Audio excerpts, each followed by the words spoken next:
ইসলাম ধর্ম প্রচারের আগে নবী রহমতুল্লিল আলামী মক্কার গলি দিয়ে যাচ্ছেন। এক ঘর থেকে কান্নার আওয়াজ শুনে নবীজি থেমে ওই ঘরে গিয়ে দেখলেন একজন কালো বর্ণের মানুষ, হাবশী গোলাম, তৎকালীন সময়ে কাজ করছে, শরীর থেকে ঘাম ঝরছে, চোখ থেকে পানি পড়ছে। নবী গিয়ে বললেন, ভাই আপনার এই অবস্থা কেন?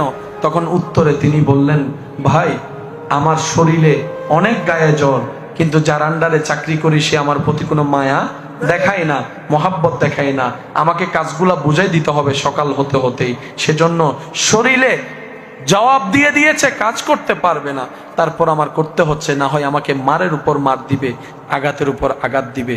যেই নবীকে আল্লাহ মেরাজের দুলা বানিয়েছেন, সুবহানাল্লাহ, যে নবীকে আল্লাহ সমস্ত নবীদের ইমাম, মাতার তাজ বানিয়ে দিয়েছেন, সুবহানাল্লাহ, যার প্রশংসায় রব্বুল আলামিন নিজেই কোরআনের আয়াত নাজিল করেছেন, সেই নবী ওই গোলামকে বলছে, যাকে সমাজে 2 পয়সার দাম দেয় না, ওনাকে বলছেন, ভাই আপনার শরীর তো অনেক অসুস্থ, আপনি একটু আরাম করেন, আপনার কাজটা আমি করে দিচ্ছি, আপনার কাজটা আমি করে দিচ্ছি।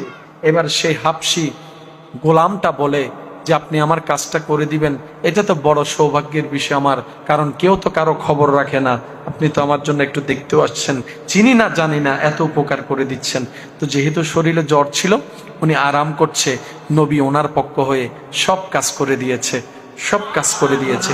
এভাবে মাঝে মধ্যে গিয়ে আপনার নবী, আমার নবী, আমাদের নবী ওই অসহায় মানুষটার পাশে দাঁড়াতেন। যখন আল্লাহর হুকুম আসলো ইসলাম প্রচারের জন্য, আমার নবী, আপনার নবী যখন বলা শুরু করলেন, ইয়া আইয়ুহান নাস কুলু লা ইলাহা ইল্লাল্লাহ, যখন লা ইলাহা ইল্লাল্লাহ ইসলামের দাওয়াত দেওয়া নবীজি শুরু করলেন, আপনারা জানেন আমার নবী থেকে মানুষকে সরানোর জন্য তারা একটা প্রপাগান্ডা শুরু করেছিল, মিথ্যা তহমত দেওয়া শুরু করেছিল।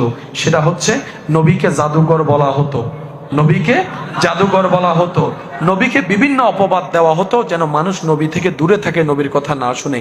আস্তে আস্তে আস্তে যখন এই ইসলামের দাওয়াতটা ওই গোলামের কাছে কানের মধ্যে আসলো, ইসলামের দাওয়াত, তখন তিনি এই খবরটা যখন প্রচার শুনতে লাগলেন, একদিন রাতে নবীজি ওনার কাছে গেলেন ওনাকে দেখতে। এবার সেই গোলামটা নবীজিকে বলে, ভাই আপনাকে দেখে তো খুব ভালো মানুষ মনে হচ্ছে, আমি আপনাকে একটু সাবধান করি, আমি শুনেছি মক্কায় নাকি একটা জাদুঘর বের হয়েছে, নাউজুবিল্লাহ, যে নাকি এরকম এরকম নতুন খোদার দাবি করছে, নতুন খোদার প্রচার করছে, আপনি একটু ওনার থেকে সাবধানে থাকেন, ওনাকে নাকি যে দেখে সে ইসলাম ধর্ম গ্রহণ করে, আপনি কি ওনার থেকে সাবধানে থাকেন। গোলাম বলছে, সাবধান করছে আমাদের নবীকে, উনি বলতেই আছেন, আমাদের নবী শুনতেই আছেন।